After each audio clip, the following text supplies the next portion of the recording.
You're listening to Retail Media Unboxed, the podcast that goes behind the scenes of the fast-evolving retail media industry.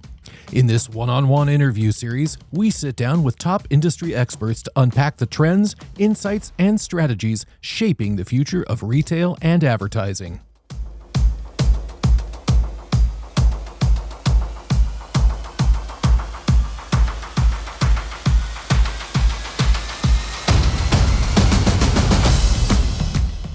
Retail media has built its reputation on precision. Every click, every impression, every conversion can be tracked, measured, and optimized. But what if we've become so focused on measuring transactions that we've lost sight of how people actually shop? Joining me today is Leah Logan, Vice President of Retail Media Transformation at Inmar Intelligence. In our conversation, we discuss why creator-driven commerce is forcing the industry to rethink measurement, why brands should start with the behavior they're trying to influence instead of the media they're trying to buy, how retailers can unlock larger brand investments through better planning and creative collaboration, and what the most successful retail media networks will look like over the next few years.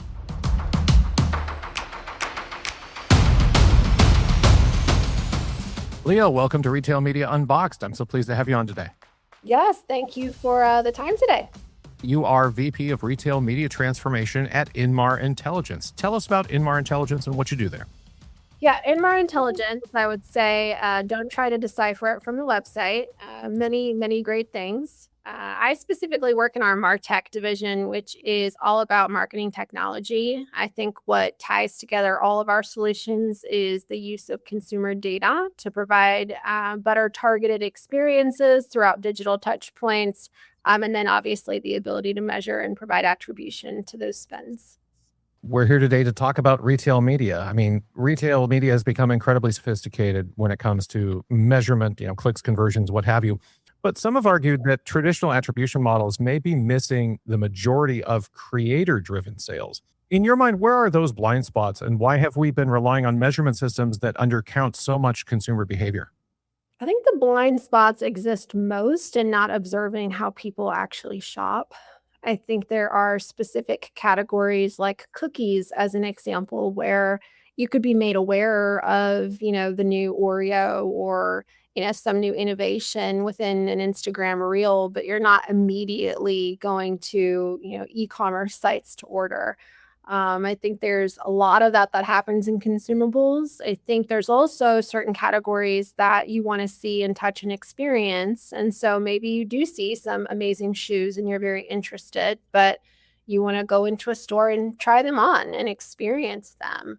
This is obviously, very focused on the customer and their journey and how they prefer to shop. And then you layer in the fact that you have all of these platforms, these walled gardens that make tracking impossible. So you're heavily reliant on embedded commerce tools, and there's still quite a bit of consumer angst in actually checking out within these platforms. There's I want to discover it here, and then I want to go over to an Amazon to buy, or to a Walmart.com or a Target where my payment information is saved. I know it's secure. I want to have those loyalty points added. So there's just a lot of brokenness, I think, in the process, but that doesn't mean it's not happening. Satisfy my own curiosity, if you don't mind. You mentioned consumables as an example of how things are broken on one end. Is there a product or vertical of products that is the opposite of that, where people tend to see it and buy right then and there? Yeah. I mean, there's obviously everybody has their own different shopping preferences, but there are some categories or verticals that are potentially more trackable than others.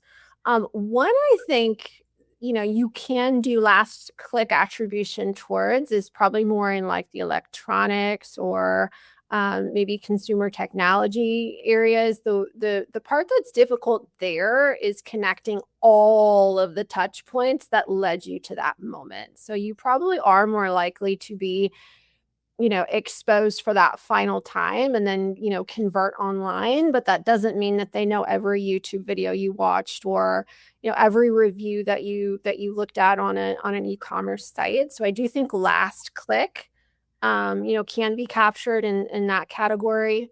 I would say, beauty is another category because of the prevalence in e-com purchasing, where I do believe more of those transactions are being captured. I think there are certain platforms like TikTok who are making, certain categories like toys more trackable because you have that discovery moment tied to that ability to purchase. So there's definitely a mix of both the type of item you're shopping with, as well as just the prevalence to actually buy e-commerce. The correct answer was guitar pedals on Instagram. Is that the last thing that you purchased? This could be a really fun game for us if we talk about all the random things we're buying. It is. I mean, yeah, it's fascinating. That's one of the few things where I've ever I saw it, I bought it. Then after it arrived, I went and researched it, which is probably not the smartest way to shop whatsoever. But I was just curious because it is interesting. You kind of jog my memory as to, when I shop, what I shop for, what is the order in which I sort of do those things. And yeah, you're absolutely right. I mean, it's fascinating how certain things I would never buy right away, or I would go to an alternate retailer to buy them. But others, I don't even think about it. If brands begin measuring creators more accurately, then what changes first? And further, does it fundamentally change how retail media networks think about creators and budgets and their long-term investments? I think the term measurement is one where we want to pigeonhole ourselves into some sort of, defined causal action. So like ROAS or incremental units or whatever that might be. Where creator has opportunity, I do think there are connections that can be made that can work more in sync with those commerce media buys. So like as an example, Inmar, we can measure incremental sales. That is something we've been doing for several years. I think there are ways to do more in that lane, but the value that creator provides goes far beyond just the incremental units it drives. So as a brand, you're making an investment in content creation, you're making an investment in discoverability for your products, especially in a, coming soon agentic shopping world. And as a retailer, one of the things I hear most from retailers is that they don't have the assets they need to really maximize all the consumer touch points. Like you think about digital in-store and the growth that, could potentially happen there. You can't take the same ad that you would, shove onto a homepage and just put that in the store. Like if you're going to go in the store, you have to have value add creative. Otherwise, you're not going to get the results you're looking for. So for retailers to invest in creator as part of their stack, they're getting content, they're getting creative, they're getting connections with their customers that they just can't replicate with any other touch point. I read recently, and I'm not sure where this was, that nearly 80% of retail media investment still flows into bottom funnel performance tactics. Has the industry, in your mind, become too obsessed with harvesting demand then instead of creating it? And what opportunities are retailers missing as a result? I think the bottom funnel focus is being driven primarily by the buy side. I think the retailers would like upper funnel and they would love upper funnel. They're trying to get to those upper funnel dollars. And, one thing that the retailers struggle with is, allowing for the time and accommodation for more upper funnel buys. So like as an example, a lot of them don't offer creator marketing, and that is a traditional upper funnel buy that does happen, next to retail media buys. I operate a business that does just that. So I do think there's some room there in terms of offering and timing and planning. But on the buy side, part of what the buy side struggles with is looking at retail media with just this focus on sponsored products or very traditional retail media tactics like on-site display. And I think what they're missing is the larger opportunity, which is access to the data that you need to truly, influence the behaviors you're looking for. So, whether that is driving household acquisition, in the past that was maybe all about awareness and just getting the right CPM or doing the right, FIFA sponsorship or college football, whatever it might be. Whereas you have this very sophisticated data that could, prescribe to you who your next audience is based on what they buy or how they shop or, the occasions that they buy for. Maybe they don't normally buy, Oreos, but when there's a special occasion, they always buy Oreos, but you're just missing the medium and the creative to talk to them in the right ways. But I do think there's probably some structural challenges on the buy side that contribute to that. I know many companies are rethinking how they look at commerce media buying. But with the right degree of forward planning, I do think brands and retailers could work together to do more, I would say, mid to upper funnel buying. Just a note that this show is not currently sponsored by Oreo, but I would love it to be. So if we can keep that rolling throughout the entire interview, that would be fantastic. It's fascinating to me that retail media was originally built on commerce, but more often than not now we're talking about it alongside content. Yeah. As creators become a much larger part of this ecosystem, what capabilities do the networks need to develop if they want to compete for larger brand budgets rather than just sort of the shopper marketing dollars? I think one of the bigger areas for investment would be in strategic planning. Part of what a lot of brands run into working with retailers is the time that it takes to be able to do a larger, brand forward initiative. So not just, come and play within our back to school, but, really bringing to life our amazing FIFA sponsorship or our summer moments campaign or whatever that is from the brand lens. Typically they're met with there's not enough resources to do that on the retailer side, or the lead times are so long and the details aren't figured out and we're trying to align with merchandising. So, I think to unlock more of those dollars, it comes by way of identifying the outcomes that you're looking for as a brand. Like, what are the results you'd like to see? And then working with the retailers early enough in planning, when you're doing brand planning, even like a lot of the shopper marketing planning is September for the next year, right? Like you're 3 months out from talking about, the next quarter. So I think the planning is part of that. For creators specifically, what a lot of retailers don't understand is that it is going to be a more complex buy than just saying, here are our audiences, what would you like? Or here are our placements, where you want to be. I do think the investment is worth it because you do end up with this content in the end that can go in all of those places. Where we specifically focus is in our multi-stakeholder workflows, and our platform specifically is set up for that. I think many retailers are trying to execute creator with a single party workflow. And in that, situation, you end up with so many emails, so many spreadsheets. Like you've got one stakeholder that is part of the process all the way through. And retailers typically sit in that chair. So they're the ones working with the creators and trying to get things approved and reviewed and working through that process. And then the brands have to be brought in through external systems.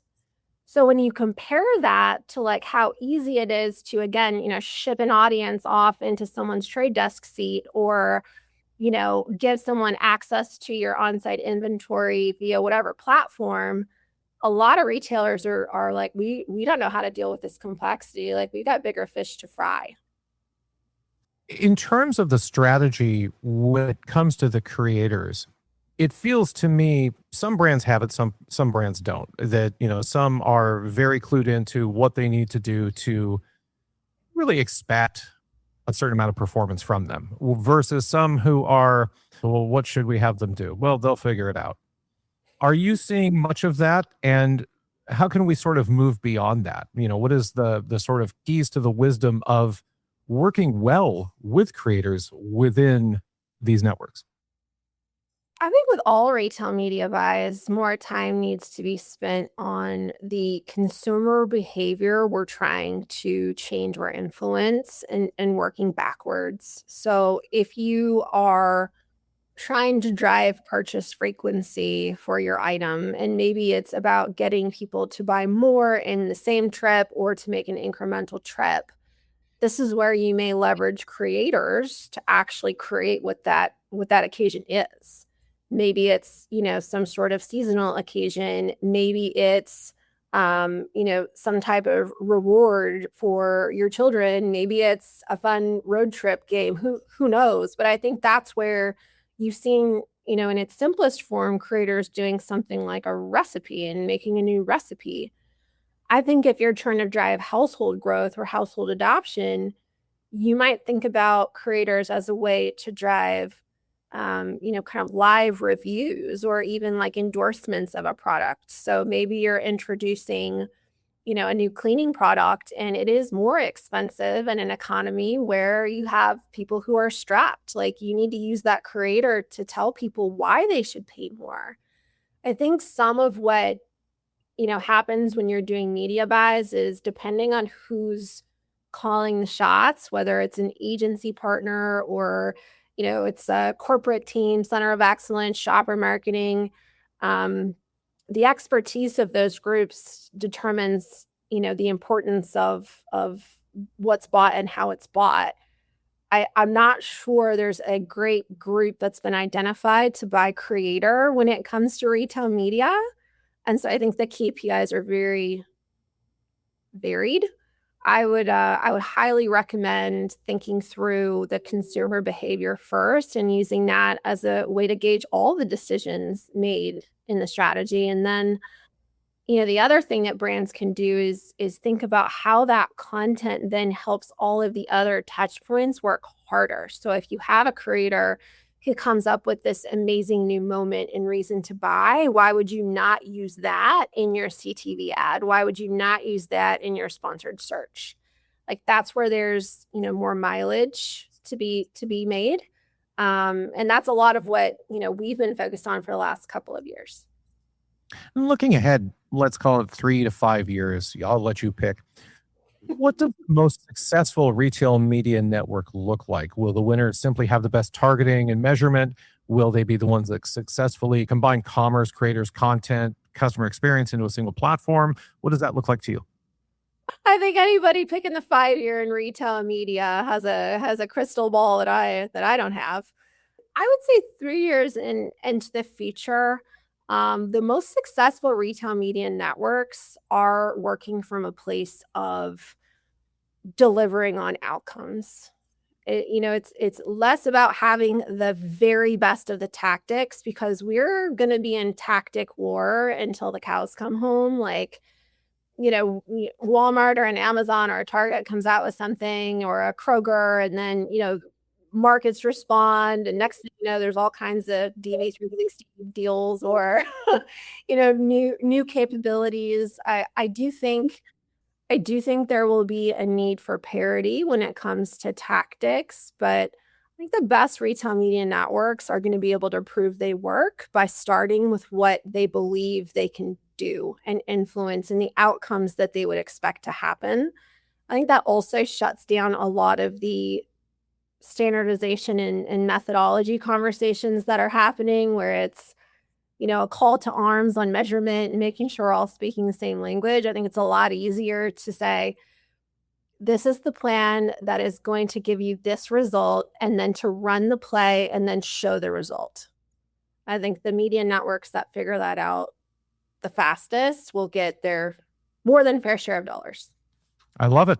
We neglected to mention Oreos one more time. Just putting that out there. I don't know why, but they've always been my example in the back of my mind. I don't know why that happens. Maybe because of all the flavors and how it works. But it's I don't know. I've never worked for Mondelez, and I am not paid by them. But their examples are constantly in the brain.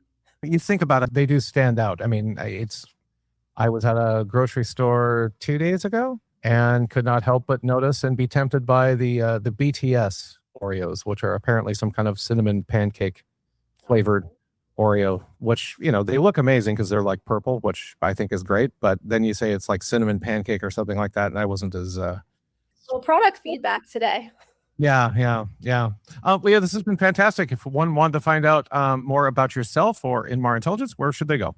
Yeah, super active on LinkedIn, constantly dropping some thought leadership over there. So feel free to connect or follow. I like to learn as much as you may want to learn from me. So, don't be afraid to hit connect because I'm constantly out there trying to get ahead of this crazy industry like everybody else. Excellent. Well, I thank you so much for taking the time to be on the show today. This was very insightful. Yes, thanks for the time.